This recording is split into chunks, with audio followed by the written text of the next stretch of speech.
RKB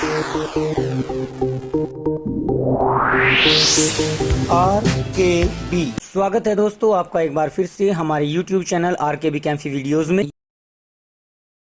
halo alkane chapter का अभ्यास का पहला प्रश्न जिसमें IUPAC नाम लिखने थे वो हम कंप्लीट कर चुके हैं। आज हम आपके लिए क्वेश्चन नंबर 2 लेकर आए हैं। इसमें भी हमें यौगिकों के IUPAC नाम ही लिखने हैं। तो आइए देखते हैं इस क्वेश्चन नंबर 2 में क्या दिया गया है। इस क्वेश्चन में आपको कहा गया है कि निम्नलिखित यौगिकों के IUPAC नाम दीजिए और यहाँ पर आपको 6 पार्ट दिए हुए हैं। चलिए अब इन पार्ट्स को एक एक करके लेकर चलते हैं। इस दूसरे क्वेश्चन के पहले खंड में जो आपको संरचना दी गई है उसे हम कुछ इस प्रकार से लिख सकते हैं। इसमें CH3, CHCl, CHBr और CH3। अब इसमें हमारे 4 कार्बन हैं। चारों कार्बन में एक कार्बन पर Br और एक पर Cl जुड़ा हुआ है। अब इसमें हमें जो काउंटिंग करनी है वो हम ब्रोमीन की ओर से करेंगे।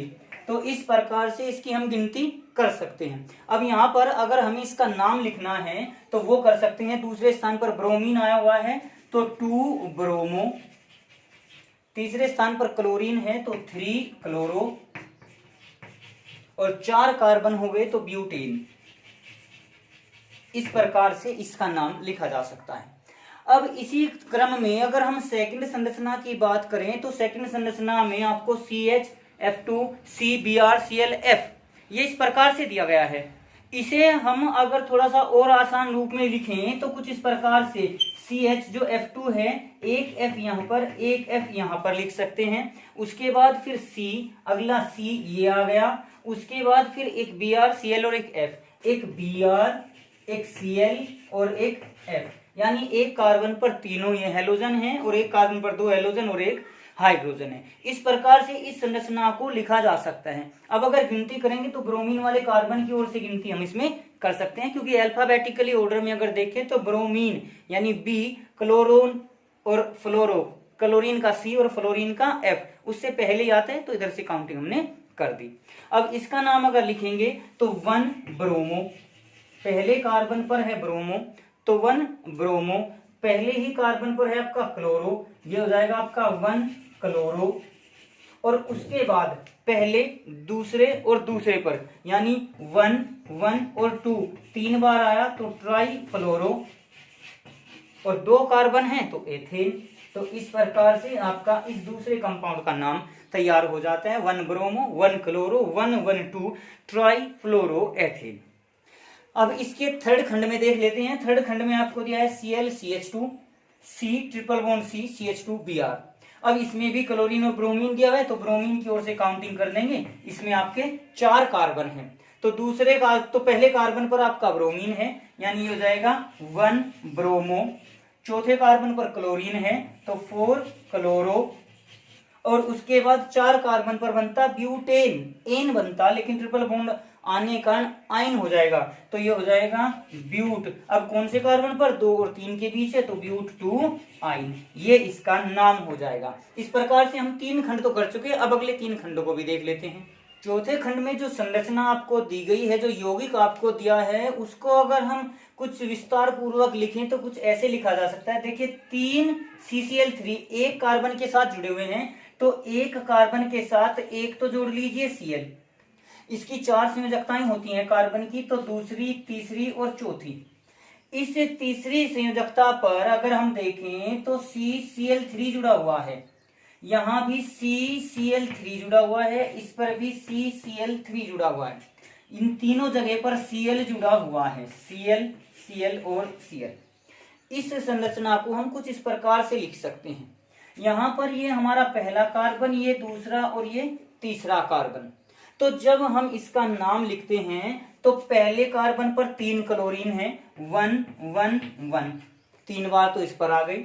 इस तीसरे कार्बन पर भी 3 बार है तो ये हो जाएगा 3, 3 और 3। इस दूसरे कार्बन पर भी 1 है तो ये हो जाएगा 2। इस 2 को आप पहले लिख सकते हैं 1, 1, 1, 2, 3, 3, 3, 3 और 3 6 और 1 7 क्लोरीन तो ये आ गए तो ये हो जाएगा 7 पर आपका हेप्टाक्लोरो, हेप्टाक्लोरो। 7 क्लोरीन के बारे में अभी जिक्र आया है। अभी हमारा ये CCl3 समूह और बचा हुआ है। जो कि दूसरे कार्बन पर जुड़ा है, तो इसके स्थान पर लिख सकते हैं 2। दूसरे कार्बन पर ट्राइक्लोरोमेथेन बनता। अगर एक कार्बन होता तो ट्राइक्लोरोमेथेन, लेकिन यहाँ चूंकि हाइड्रोजन सब्स्टिट्यूट किए हुए हैं तो मिथाइल की जगह आप ट्राइक्लोरोमिथाइल लिख सकते हैं। तो ये हो जाएगा ट्राइक्लोरो और मिथाइल। तो ये इस प्रकार से इसका नाम। अब प्रतिस्थापित तो हमारे सारे हो चुके हैं, मेन चेन रह गई हमारी कार्बन। 3 कार्बन हैं जिन पर हम लिख सकते हैं प्रोपेन। 3 कार्बन पर प्रोपेन। तो इस कंपाउंड का नाम हो गया 1112333 हेप्टाक्लोरो 2 ट्राइक्लोरोमिथाइल। आप इस ट्राइक्लोरोमिथाइल को एक ब्रैकेट में भी लेकर चल सकते हैं, क्योंकि ये इस पूरे CCl3 के लिए लगाया गया है और 3 कार्बन पर आपका प्रोपेन आ जाता है। इस प्रकार से हम इस कंपाउंड की का जो नामकरण है वो कर सकते हैं। अब अगली संरचना को देखिए जो 5th है। आप वीडियो को पॉज करके पहले अपनी कॉपी में इस नाम को लिख लीजिए, क्योंकि अब मैं इसको रफ करने वाला हूं, तभी हम उसे आगे उस कंपाउंड को करेंगे। तो आप वीडियो को पॉज करके इसका नाम लिख लीजिए। तो इसकी संरचना हम कुछ इस प्रकार से बना सकते हैं। देखिए यहाँ पर पैराक्लोरो C6H4 ट्वाइस, यानी 2 समूह जुड़े हुए हैं हमारे एक कार्बन पर। इस कार्बन पर एक तो CH3, तो एक तो हो गया आपका CH3 इस कार्बन पर, एक तो आप लोगों की बना दें अगर हम बेंजीन रिंग इस प्रकार से, और दूसरी भी बेंजीन रिंग इस प्रकार से, और इसमें पैराक्लोरो आपका इस टाइप का जुड़ा हुआ है। अब फिर उसके बाद अगला कार्बन दिया हुआ है आपका CH, C और H, इस C के साथ आपका Br जुड़ा हुआ है और फिर आपका CH3 जुड़ा हुआ है। तो इस संरचना को हम कुछ इस प्रकार से बना सकते हैं। अब इसमें अधिकतम कार्बन अगर देखें तो सीधे रूप में यहाँ पर ये जुड़े हुए हैं, तो 1 2 3 4 4 कार्बन हमारे एक चेन के रूप में जुड़े हुए हैं। अब इसमें दूसरे स्थान पर आया है ब्रोमीन, तो इसका नाम हो जाएगा 2 ब्रोमो। अब तीसरे कार्बन पर 2 समूह जुड़े हुए हैं, तो तीसरे कार्बन पर हमारे डाई 2 बार जुड़ा हुआ है। 2 बार लिखेंगे तो उसके नाम के लिए आ जाएगा आपका डाई। अब डाई के साथ क्या जुड़ा है, देखिए अगर हम इसका नाम लेकर चलें तो ये चौथे स्थान पर क्लोरीन जुड़ा हुआ है और ये C6H5 फिनाइल ग्रुप होता। जब हम इसको प्रतिस्थापित रूप में लिखते हैं C6H5 को तो फेनिल लिखते हैं, तो ये 4 क्लोरोफिनाइल आ जाएगा। तो इसको ब्रैकेट में लिख लीजिए 4 क्लोरोफिनाइल इस प्रकार से। तो ये नाम हो गया, ब्रैकेट क्लोज कर दो। अब बस 4 कार्बन रह गए। 4 कार्बन को क्या लिख सकते हैं, हम इसे लिख सकते हैं ब्यूटेन। ये तो इस कंपाउंड का नाम हो जाएगा 2 ब्रोमो 3 डाई। 2 बार आए हुए हैं ना, तो डाई यानी 4 क्लोरोफिनाइल और ब्यूटेन। चलिए अब इसका नाम लेकर चलते हैं। जो छठा कार्बन है कंपाउंड है उसको क्या लिख सकते हैं। इस कंपाउंड को ऐसे लिखा जा सकता है CH3, उसके बाद एक C, इस C पर 3 CH3 जुड़े हैं तो एक यहाँ पर आ गया, दूसरा CH3, तीसरा CH3, और उसके बाद फिर आगे CH, फिर डबल बॉन्ड C, इसके पास एक Cl लगा हुआ है, और उसके बाद फिर एक बेंजीन रिंग बनाकर उस पर पैरा पोजीशन पर आयोडीन जोड़ दिया गया है। तो अब इसका नाम भी हम कुछ इसी प्रकार से लिखेंगे जैसे हमने इस ऊपर वाले कंपाउंड का लिखा था। तो इसका नाम लिखने के लिए हम कार्बन काउंट करें, यहां से 1 2 3 4 ये कार्बन हो गए। अब पहले स्थान पर है क्लोरो, तो इसको लिख सकते हैं 1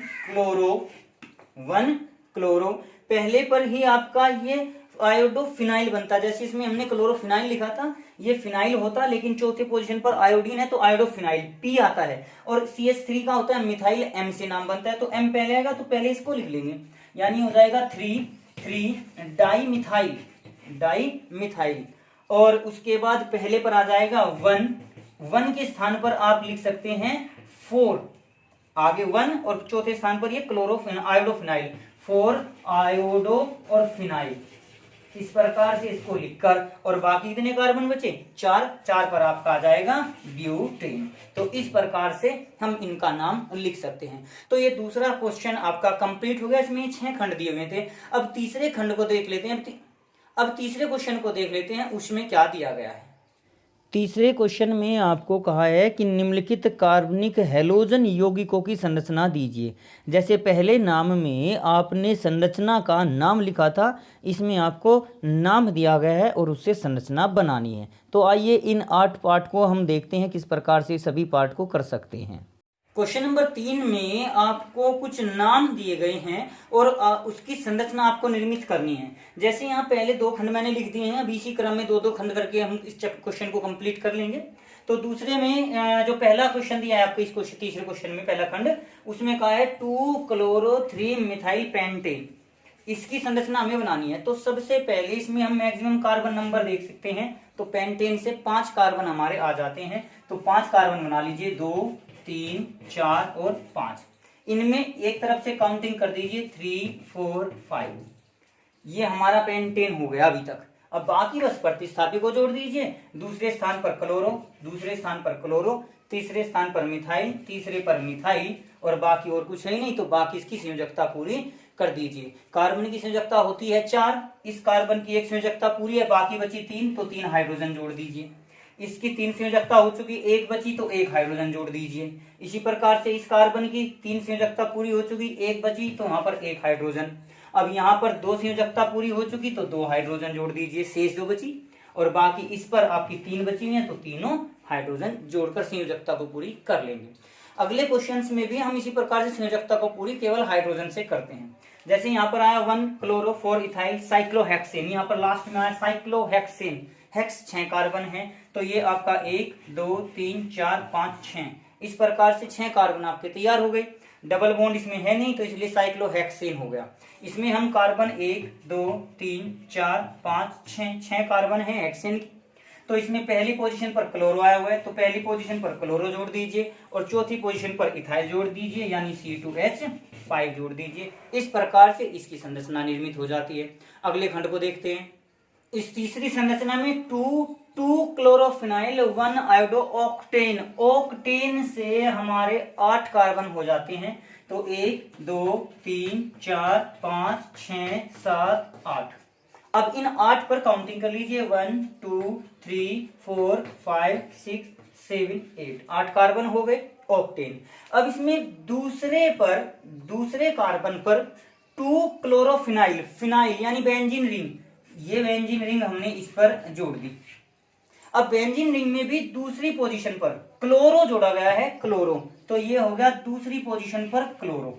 तो ये जो संरचना हुई है 2-क्लोरोफिनाइल की हो गई, और 1 आयोडो ऑक्टेन, 1 पहले पर आयोडीन जोड़ा गया है, ऑक्टेन कंप्लीट हो गई। अब इसमें बाकी जगह हाइड्रोजन जोड़ सकते हैं। जैसे यहाँ पर 2 संयोजकता पूरी है, तो 2 हाइड्रोजन, यहाँ पर 3 हो चुकी, तो 1 हाइड्रोजन, यहाँ पर 2 CH2, CH2, CH2, CH2, CH2, CH3। इस प्रकार से आप संयोजकता पूरी करके हाइड्रोजन इसमें जोड़ देंगे। तो अब अगले क्वेश्चन को देख लेते हैं, इसको आप स्वयं कंप्लीट कर लेना, समझा मैंने दिया है। अब चौथे पर दिया है 4 tertiary butyl 3 iodo heptane, heptane ये हो जाएगा आपका 7 कार्बन। तो 1, 2, 3, 4, 5, 6, 7, काउंटिंग 1, 2, 3, 4, 5, 6, 7। अब इसमें हमारा तीसरे पर तो आयोडो, अभी तक हमने हेप्टेन ले लिया, तीसरे पर आयोडो, तीसरे पर हमारा आयोडो जुड़ा हुआ है, हमने वो आयोडीन जोड़ दिया। और चौथे कार्बन पर टर्सरी ब्यूटिल, टर्सरी वो कार्बन होगा जिस पर 3 कार्बन जुड़े हुए हों। तो एक कार्बन पर जब 3 कार्बन हम जोड़ देंगे तो टोटल कितने हो गए 4, और ब्यूटिल यानी 4, बस टर्सरी ब्यूटिल जुड़ा हुआ था। अब इसमें बाकी सब जगह संयोजकता पूरी करने के लिए हम हाइड्रोजन को जोड़ते हुए चले जाएंगे। जैसे यहाँ पर CH3, CH2, CH क्योंकि एक आयोडीन ऊपर आ चुका, CH, CH2, CH2, CH3, और यहां पर भी आपका CH3, CH3, CH3। इस प्रकार से यह संरचना भी पूरी। अगली संरचना को देख लेते हैं। 5वें कंपाउंड में आपको 1,4-डाई ब्रोमो ब्यूट 2-इन दिया हुआ है, ब्यूट। तो ब्यूट में 4 कार्बन बना लीजिए, 2, 3, 4। अब ये 1, 2, 3, 4। अब दूसरे स्थान पर इन आया है, तो दूसरे पर आप डबल बॉन्ड लगा सकते हैं, तो 2-इन 1,4-डाई ब्रोमो, पहले पर ब्रोमीन और चौथे पर आपका ब्रोमीन, 1,4-डाई ब्रोमो ब्यूट 2-इन की संरचना बन चुकी है। अब इसमें आप संयोजकता हाइड्रोजन से पूरी कर सकते हैं। छठे क्वेश्चन में आपको दिया है 1 bromo 4 secondary butyl 2 methyl benzene, सबसे लास्ट में आपको बेंजीन दिया हुआ है, तो बेंजीन बना लीजिए, ये बन गई आपकी बेंजीन। इस प्रकार से बेंजीन की संरचना बना दी।